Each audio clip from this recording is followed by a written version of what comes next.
should try to remember like future life. And this is something I've been thinking about. Like I haven't, uh, yeah, basically because it's Buddhism, and this is something that I have no recollection like in terms of memories. Mm. So only kind of in the karma that's going on at the moment.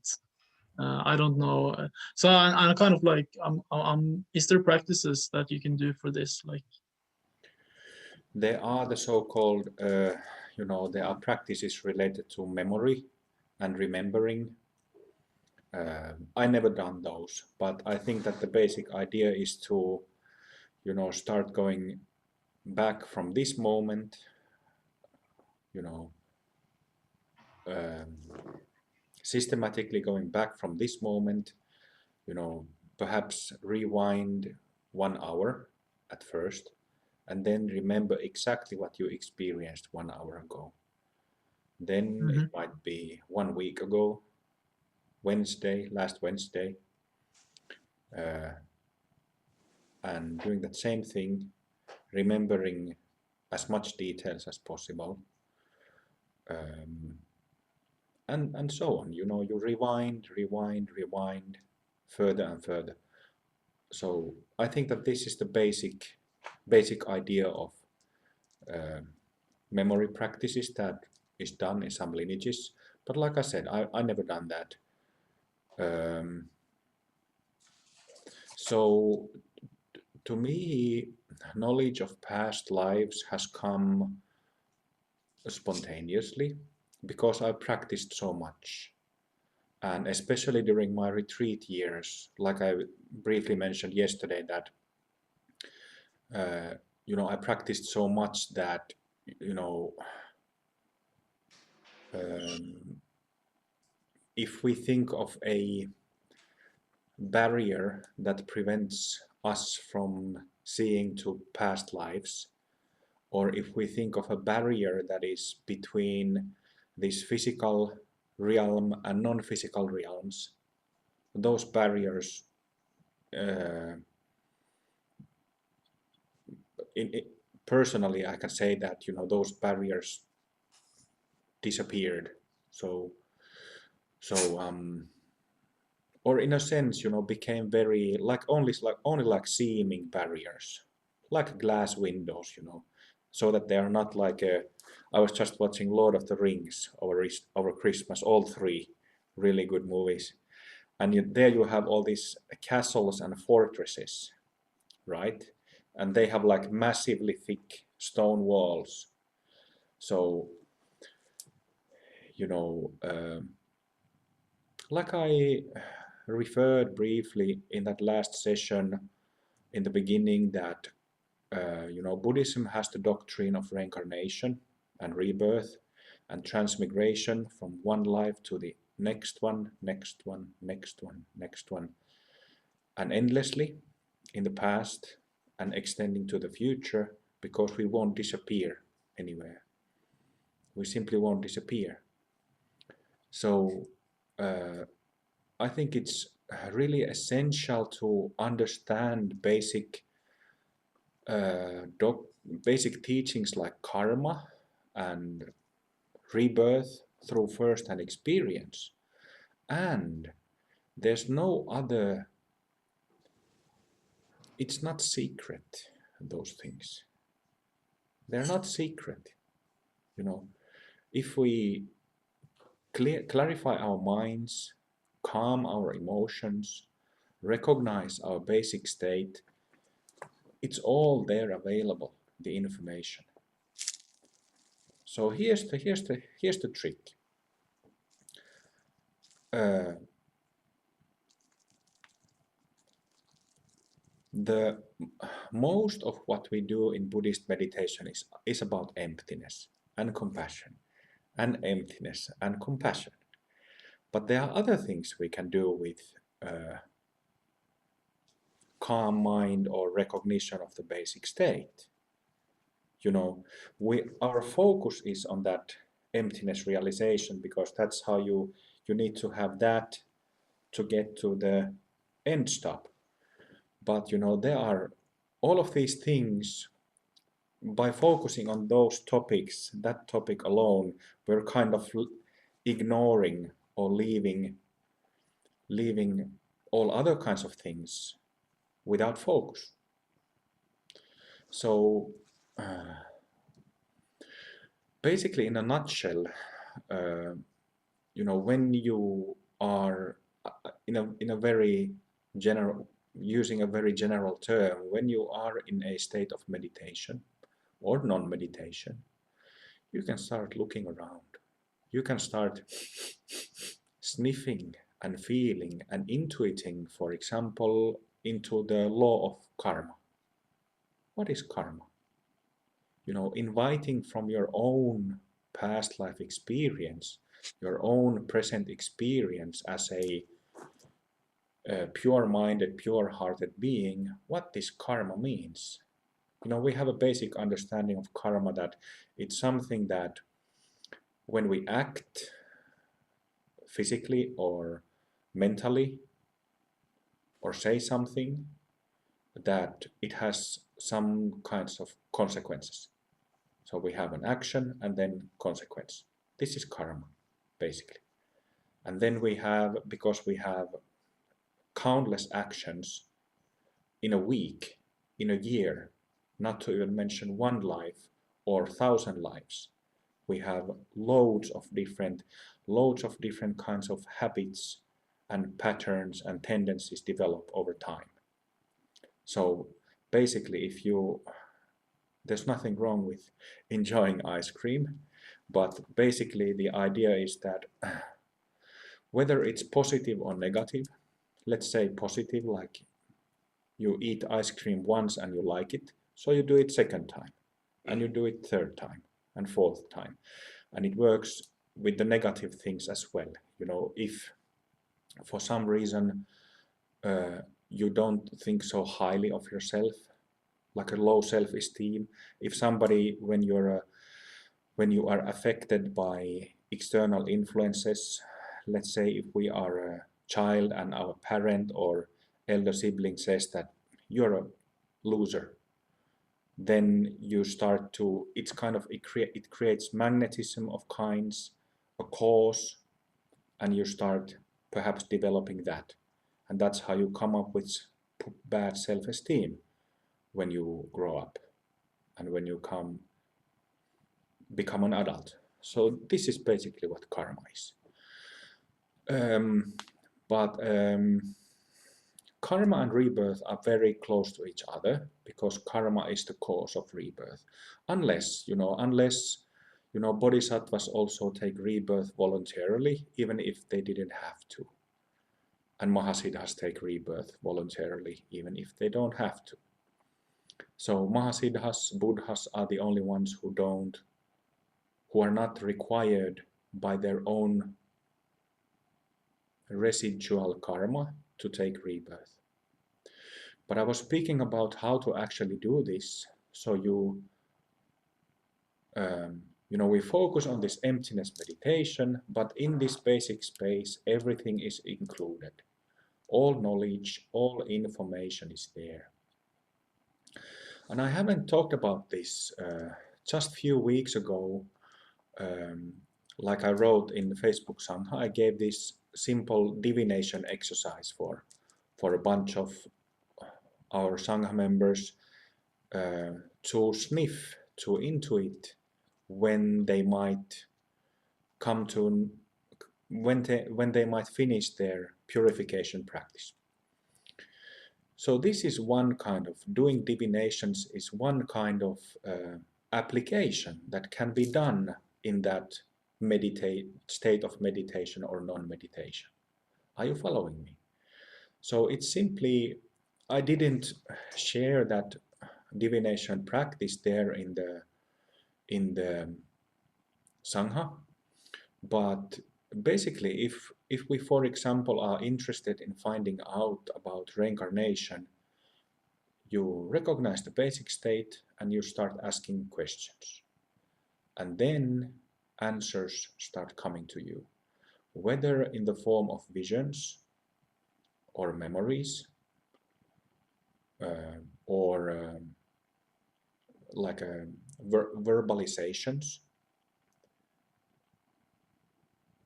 You know, it's just like being in school. When we went to elementary school and there was a teacher, you know, we asked questions and received answers.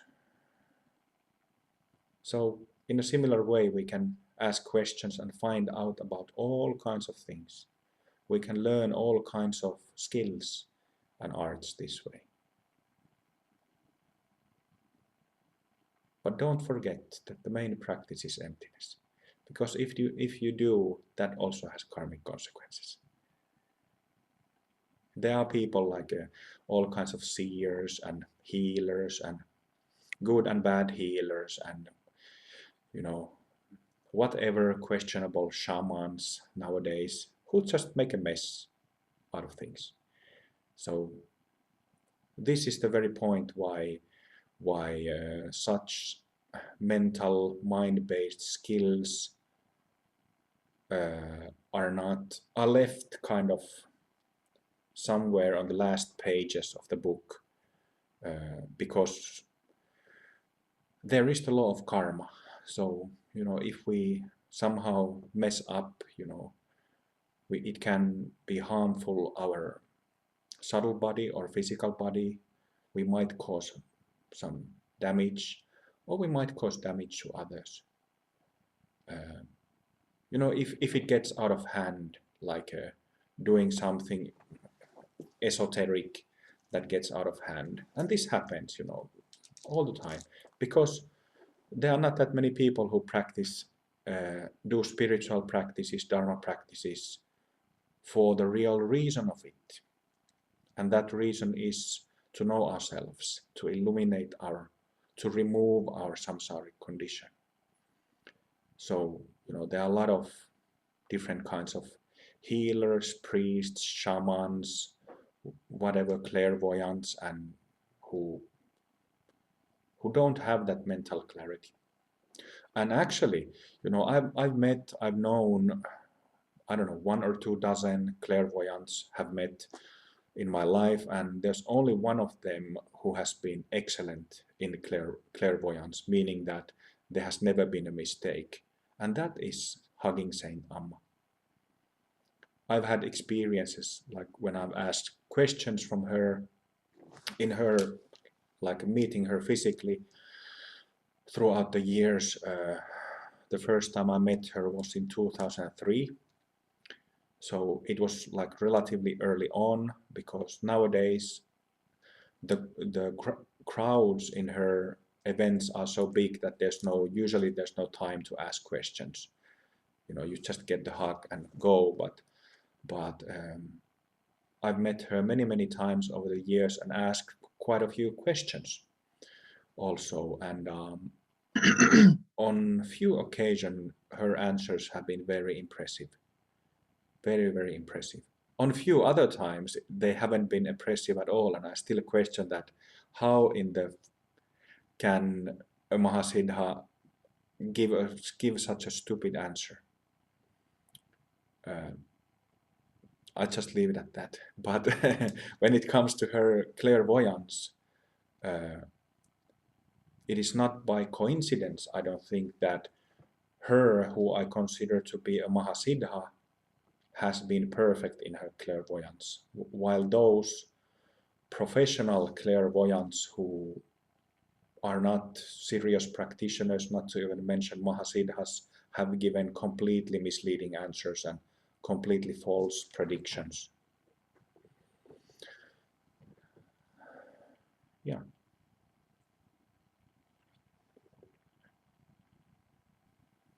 Who was a lady again, the Mahasiddha, that was accurate with the clairvoyancy? Amma. Amma. Oh, yes. Amma. Yeah. If I can follow up on this a bit, because what I think is that for my own sake, like my own practice is, I don't know, like it's not very advanced, and So when there is recognition, there usually is a self as well. Like there is, it very rarely drops off completely. Like that's only when there has been like this shift, and then it reappears, but it has like much less force. And sometimes it's anyway, it's not like when some of you talk about it, it's like no center and so forth. Like that doesn't happen to me. And so I would kind of, if I were to question former lives or future happenings, like I don't know if I would trust myself, like my imagination or the stuff that kind of pops up. And I actually I have one example where I had like a dream. It was on a retreat, and it was kind of like disturbing dream, and it was very like it had like this message, which was like, oh. And so I was curious to see if like, because it was like clear, loud voice.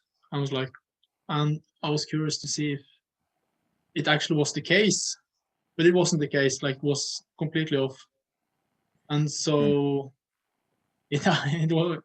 And so my point is just like, yeah, to trust these kind of things. Yeah, and that is exactly the reason why I gave the divination exercise to only those students of mine who have who are in advanced state. I'm pretty sure that if anyone here in this group, if you started sitting 8 hours a day and continued it for, I don't know, a couple of weeks, then things would start to unravel. Such things would just drop on your lap. But yeah, if you have time, if you have, if you can sit so much, you know, like I said, nothing is a secret, except if our mind is clouded, then we don't perceive and see things. And of course, you know, another barrier is that if we think we can't do things, it will be very difficult to do things.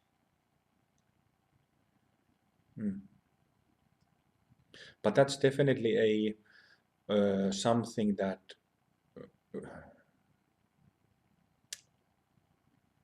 needs to be remembered, that if you know, if you are in a samsaric state of mind, which means that, you know, if I see my neighbor in the hallway in a samsaric state, and that's just a neighbor, you know, I don't know my neighbors that well, but in a samsaric mind state, not to even mention dark night, I might think that, oh, that fucking bastard, without no reason at all.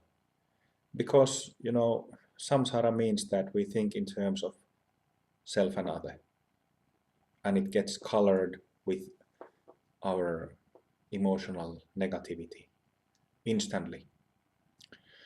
So in the same way, you know, if there is even subtle dirt and the mind is not clear when you start investigating karma or finding out when you attain Buddhahood, or, you know,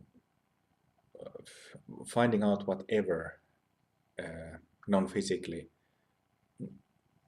yeah, it's good to remember that mistakes creep in very easily. And, you know, you see these, you know, cult leaders making predictions. Yes, Judgment Day will come 21st of December 2020. And they waited for years and years, prepare for the Judgment Day or the second coming of Christ, right? Like 4 years ago, our cult leader gave this prediction that 21st of December 2020, Jesus Christ shows up in our place in somewhere, wherever the place is. And then it doesn't happen. But then the cult leader comes up with new predictions. Jesus changed the plans. So, you know, this happens all the time. It's like if you study cults, they have, I pretty much can guarantee that you can find that kind of stuff.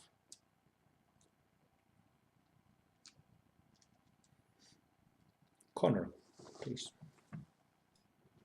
Thanks, Kim. Would you just say a little bit more about karma, please? Because I never really quite understand it, you know? Is the karma that we experience in our life now, is it all the result of our actions in previous lives? Or is some of it beyond our beyond the results of our actions? Yes, some of it is beyond the results of our actions. Not everything is karma. And to see what is karma and what is not, we have to have diamond clear perception. That's the tricky thing. You know, we can generally say that, you know, if I bite my tongue accidentally, you know, I'm eating that ice cream and I accidentally bite my tongue, that might not be because of karma. It can also be, but it probably isn't because of karma. Or, you know, some people go too far with, don't see what is karma and what is not, so they start seeing karma in really funny and silly and ridiculous things, believing that God this did or God did that, and interpret it in funny ways. So not everything is a result of karma, but some is. And I think that karma can be categorized in 3 different ways. Unfavorable karma, which means if we think of life circumstances, you know, unfavorable karma means, you know, living in unfavorable circumstances. You know, where you have the basic necessities, you know, food, safety, shelter, education, money.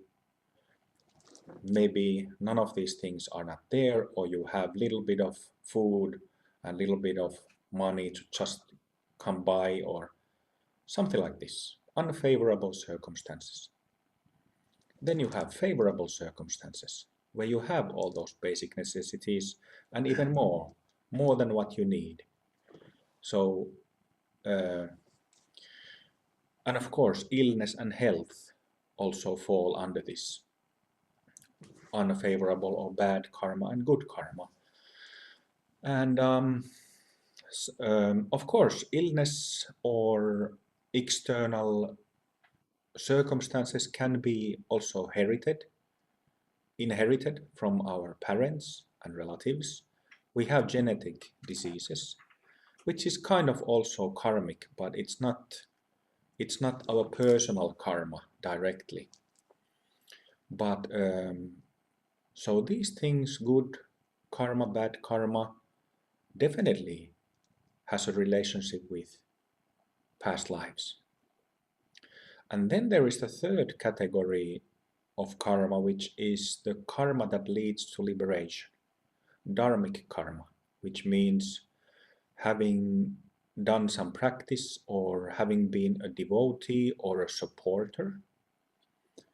This is why, you know, I stopped at supporter, because it's said everywhere in Buddhist teachings that, you know, support Dharma in any ways you can, because in that way you accumulate merit and good karma, so that you have that karma to meet with Dharma in future lives as well.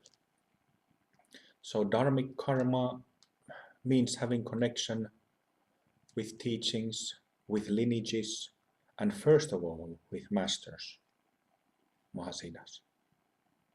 And if we start looking at these 3 categories and looking at people around us, some person has a lot of bad karma, a little bit of good karma, you know, maybe some favorable happened at some point. or somebody might have mostly good karma, maybe some bad karma, or somebody might have very good karma for the first 50 years, and then something dramatic happens and all the money is gone, husband or wife leaves, children abandon you, it's all gone in a day or a week. We have heard those stories, we have those stories. And then of course we have that, we can also see from people around us, who have dharmic karma and who don't. So I think this is kind of a commonsensical way of categorizing karma in 3 ways. Is that helpful? It is, yeah, it is. It is. Sometimes, like when I hear that, like it sounds a bit like predestination or something, and like say, just from my own point of view, like say my own, say the stuff I struggle with, say like in my character, my character defects, my flaws that I struggle with, say procrastination or sloth or gluttony or anger or stuff like this. Where's the line there? Is is that karmic imprint that has come down the line to me? Where is my personal responsibility? I can't will it away. Do you know what I mean? Do I change that karma?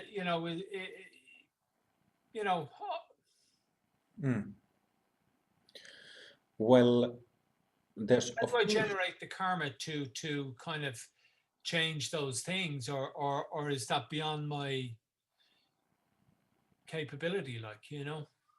Of course, it is not beyond your capability. There's no such thing in Buddhism. But past lives is one source of karma. This life is another. Yeah. Okay. So if we talk about laziness, that's a habit. That's a karmic habit that we might start developing, and then at some point notice that, oh, I haven't done much during the last 6 months or something. I have a couple of friends who, I used to be a musician, so I have a lot of musician friends who are still musicians, and a couple of them kind of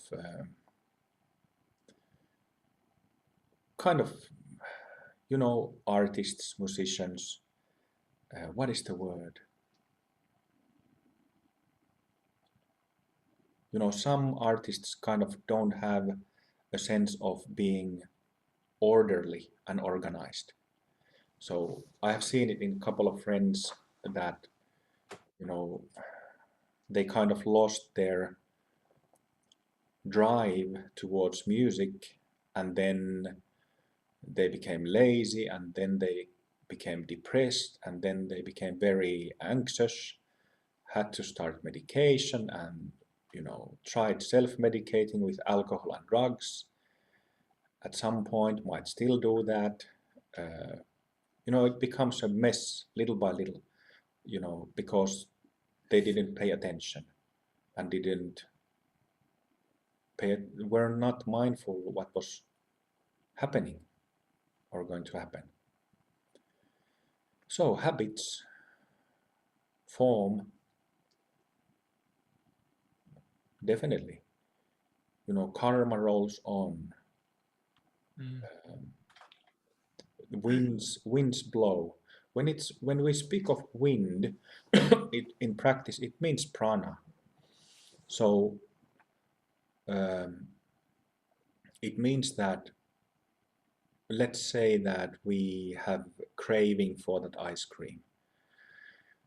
And again, there's nothing wrong with eating ice cream, but if you can't live without it, you eat that ice cream once, and then you feel bad in a week from now, and then it comes to your mind, okay, I'll eat an ice cream with 2 ice cream balls to make me feel good, to stop this stop feeling so bad. So you get your fix from the ice cream. It makes you feel okay for a short time.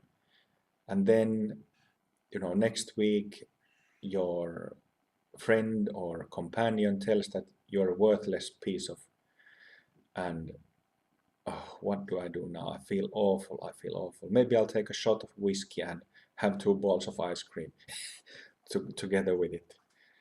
And like this, habits come formed. And it occurs to us to have that fix, whether it's ice cream or sex or, have smoking a joint or having 4 drinks, because the thought comes to us, the idea comes to us because there is prana flowing our system all the time. Just like how it winds outside, wind blows outside. So it blows through our system, and then there's the program that I feel like shit, so now I need to get a fix, and I get that fix from porn and masturbation, for example, or 6 beers or something. So you make that habit stronger and stronger and stronger. Can we affect that situation? That's the whole point in Buddhist practice. We are all about removing those knots in our energy body, in our mind, in our system, so that the wind can flow smoothly and freely, completely unarrested. That's the wisdom prana, wisdom wind, that doesn't have those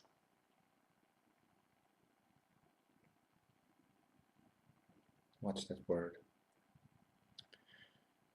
Coping strategies or fixes or need for fixes. And by that point, of course, when you have the whole energy body is clean, purified, and the pranic wind blows smoothly, I mean entirely, like when you're a Buddha, then there's no situation when there are no impulses whatsoever, no shadows where an impulse could arise from. Meaning that there's no situation like if your flight is late or flight gets cancelled after you've gone to the airport the last 8 hours, and then on the last minute the flight is cancelled, there won't be a let down and then using a coping strategy, I gotta drink 3 beers so that I can deal with this situation and then I'll go back home again. That doesn't arise because the whole karmic body is cleaned up. But it's a demanding journey, just like in Lord of the Rings, where the hobbits took the ring from Shire to that burning mountain. It's a demanding journey. But nevertheless, it's of course doable. You all know that by now.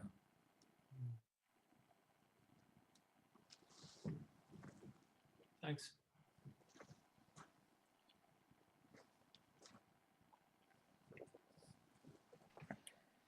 Just following on from what Connor said, I mean, we can all list off our imperfections, I think, and we can all be really down on ourselves about our imperfections.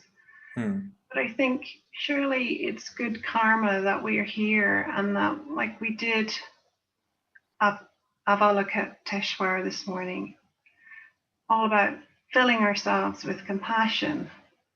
And a big part of that compassion is self-compassion. We have to have that self-compassion to accept our own imperfections and to know that, like, we make mistakes, we do things that we don't think are good, and that everybody makes these mistakes and in different ways, in different forms. And the more we're down on ourselves about it, the more we'll dislike ourselves and the more we do the things that we don't like. So surely it's really good karma to be here in this place, at this retreat, learning to be self-compassionate learning to accept what we are and love ourselves more and be more compassionate to ourselves. And then hopefully it builds compassion within us and we can share that with other people. I think being here just shows we have good karma, you know. Of course, Being learning this. of course, you. you know, Thank you, Kevin. it requires immensely good, not necessarily good karma, because we have the dharmic type of karma. You know, to have a karmic link to any Vajrayana lineage requires a very notable karmic connection. And those who take up tantric practice, you know, you can be absolutely sure that you've been a full-time practitioner, like a really dedicated practitioner, and probably advanced practitioner in many, many lives before. You know, there is this is my take on the whole tulku theory. In Tibetan Vajrayana, they have this tulku system where they recognize the past life as a practitioner of some child in this life. And but the thing is that, and sometimes these children, they are tulkus of some really notable masters, but usually they are tulkus reincarnations of some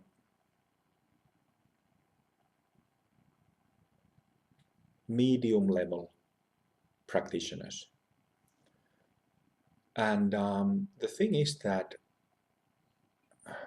this is my understanding based on my direct vision, that if you become a serious tantric practitioner, there's no question that you've been a really hardcore practitioner, professional practitioner in many past lives, because that interest and that karmic cause doesn't come out of nothing. It has to have really solid reasons.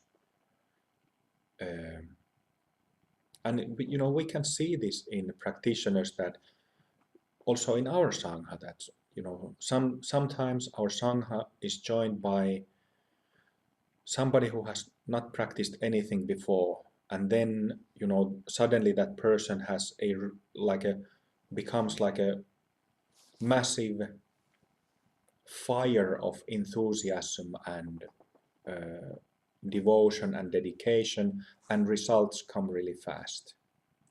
Then there can be other kind of people who perhaps did some secular practice, Zen practice, Hinayana practice, maybe few years or even few decades, who come and might stay or might leave after a while, because feeling that this is not exactly what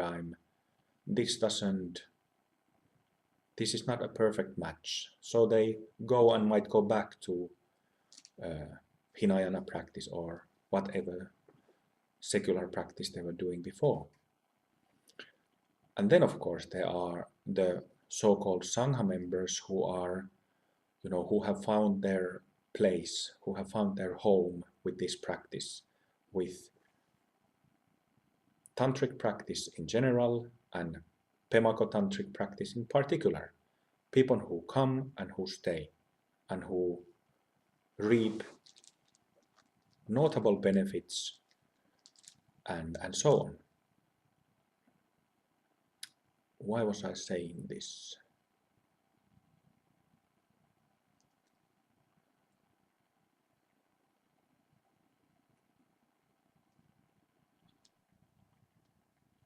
One thing that is also good to, you know, compassion is empty also.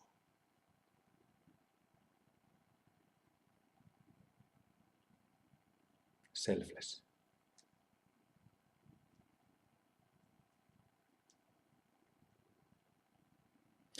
I think it was yesterday. I'm not sure if I mentioned it during the practice, but it wasn't. I think we did some bodhicitta practice before that passage that I read from Dilloki and Rinpoche's book. And I'm not sure if I mentioned it or not, but I should have mentioned it. Crossed my mind when we were practicing absolute bodhicitta that, bodhicitta has this, compassion has this soft, warm, loving feeling, energy to it. But it is absolutely essential to also see the selflessness, emptiness of that energy. Because we might get caught up in it. It might become a fix of sorts. And like yesterday, we were doing those hush-hush breathing practices. I said that there's no problem in doing those practices. If you want to take a rest, like a blissful spa moment in your hectic everyday life, you can do that. But remember that that's not the final answer. Just like getting a fix from any substances or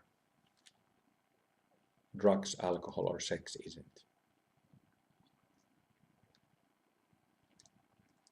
But then there's also, we are tantrics, and tantrics drink, tantrics have sex, some tantrics even smoke weed, I've heard, and tantrics don't close any of those doors. Tantrics smile, we tell pure jokes, and we tell dirty jokes. So, we do everything, tantrics. And there's absolutely no problem with any of that, as long as we see the emptiness of each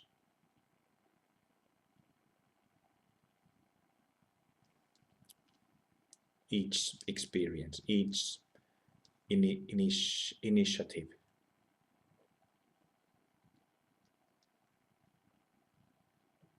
Yeah.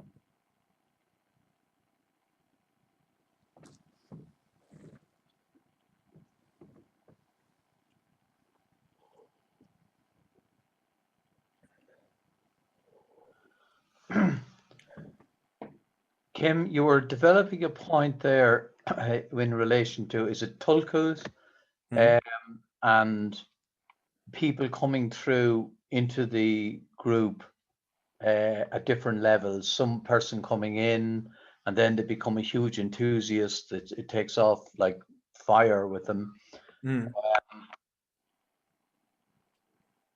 You were developing that point, you were saying you had a vision about this.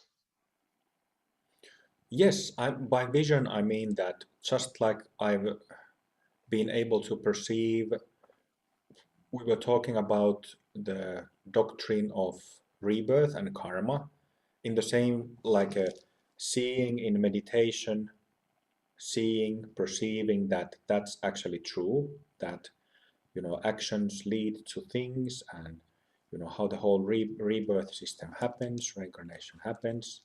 In the same way, I wasn't referring to any more mystical vision with that, except that perceiving, like you said, the different, like in broad terms, perceiving the general karma of people coming in and going out.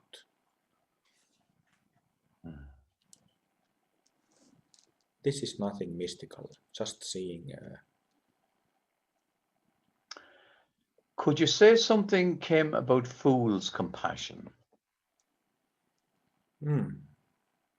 So fool's compassion, that's an easy one, because I just said that compassion is empty too.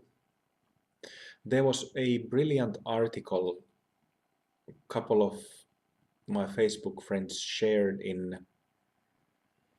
just a few days ago about how COVID exposed New Age narcissism. And fool's compassion is when there is no insight into empty nature of mind, which means that you get your fix from bliss, or from bliss, from blissful. Bliss is a drunkening feel, and I've seen this in when not understanding what the practice is really about, which is knowing oneself, knowing me, knowing my emotions, understanding it. That's what the practice is about. But if that point is not understood, people can be getting high on bliss, chanting Hare Krishna, getting high on Jesus's presence, or getting high through breathing practices, pranayama, and then just staying blissed, just like being drunk. This is what I was,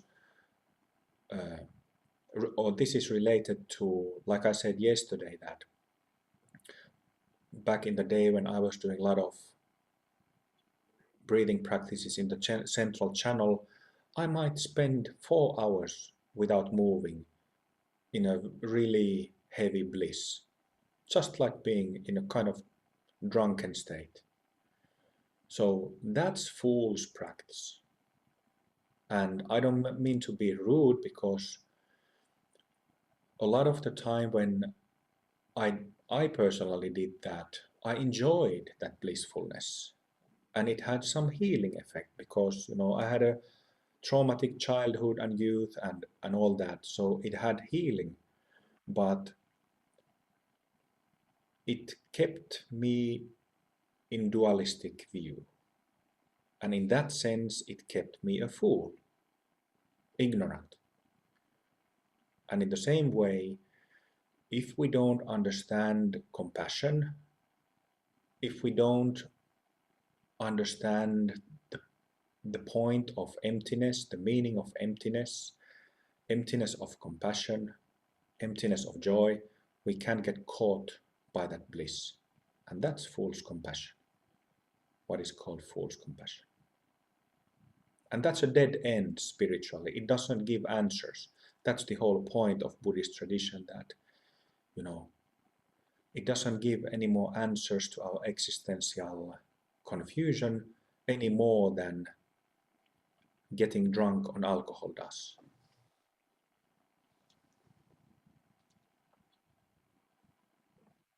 Is that compassion for oneself?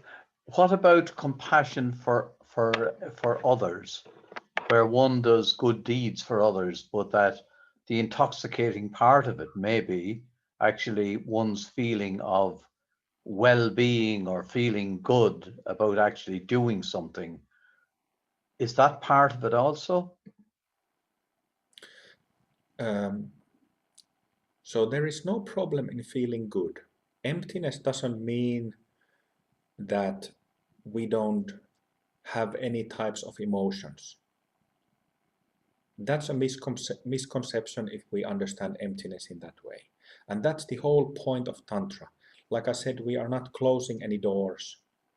We don't close the door of sex or wine or good food or good movie or any of these things.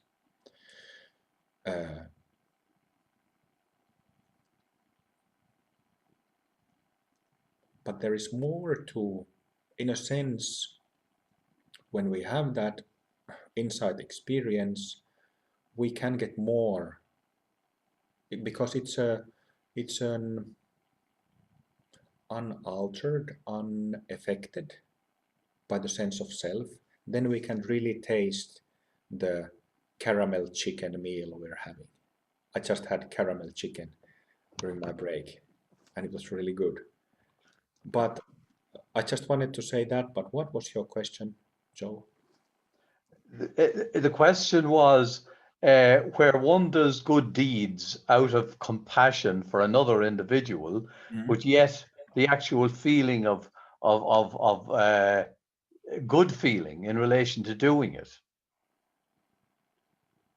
is that fool's compassion, in that it's probably not based on doing good for someone else, or maybe a percentage of it is, but a major part of it is, you know, oh, that makes me feel good.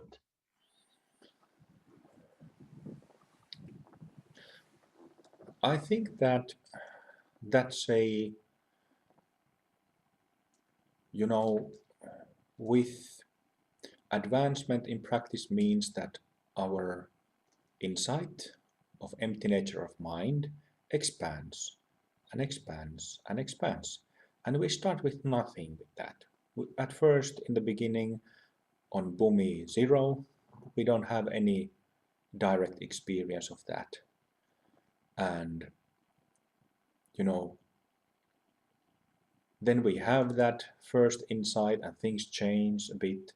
Then we have second, and after some time third, and, you know, we start to see and feel things differently. So if on Bhumi 1, Bhumi 0, if on Bhumi 0 we felt like, oh, I gave some money for that beggar chap on the corner, I really feel good about myself. Okay, don't punish yourself from feeling good in that sense.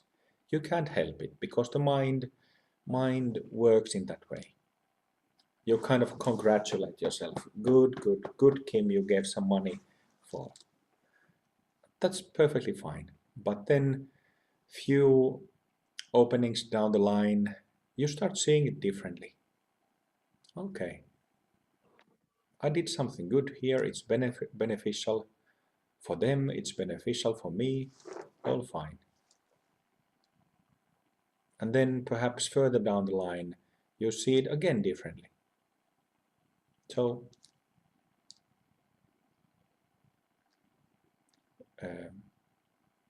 our perception changes, or perspective on things changes. That's all.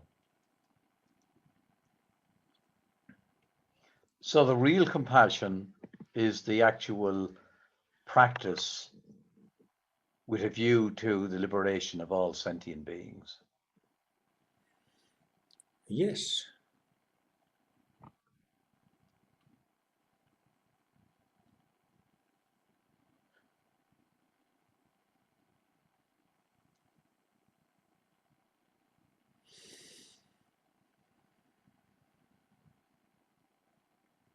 Yeah, now I understand your questions better.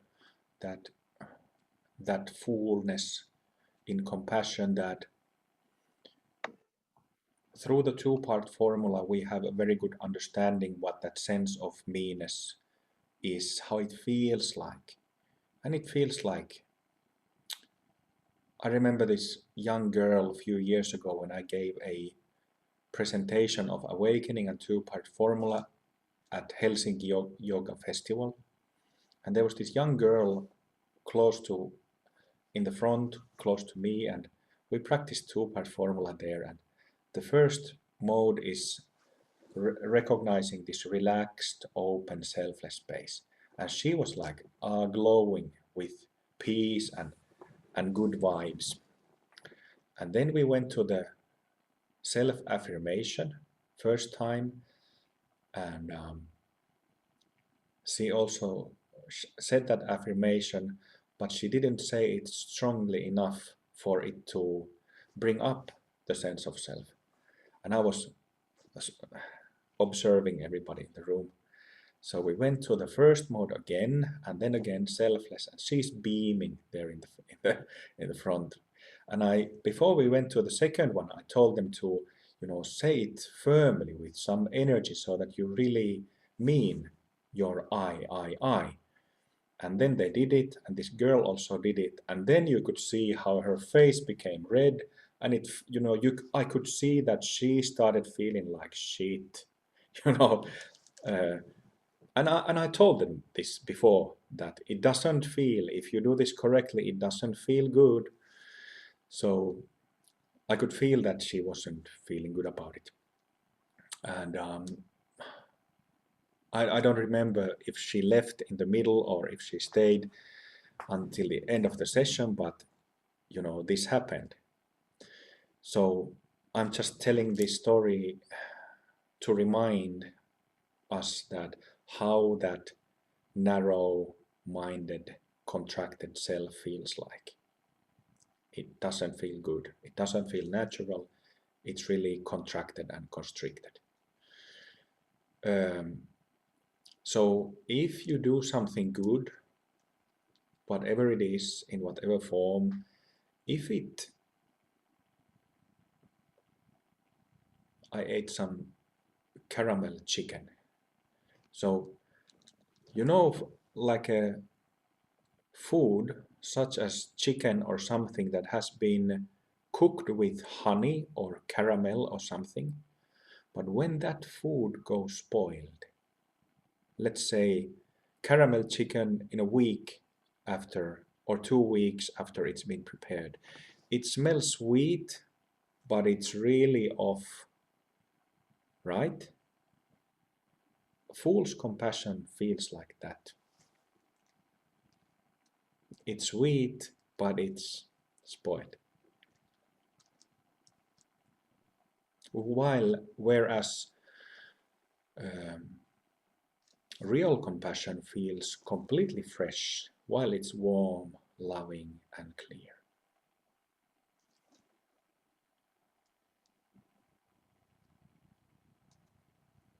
Thank you, Kim.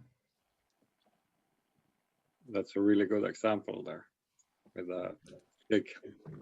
because the thing, like you said before, the patting on the back, and I don't see that as like that's not necessarily a part of fool's compassion in the sense that like the saying, the famous saying that the road to hell is paved with good intentions. So there might be good intentions, but as long as there is that stickiness to it. Yeah. Like all big projects that has turned to hell, it wasn't like evil masterminds putting it, like communism or Nazi Germany. It was just probably a lot of good intention in there that just went really, really wrong. Mm-hmm.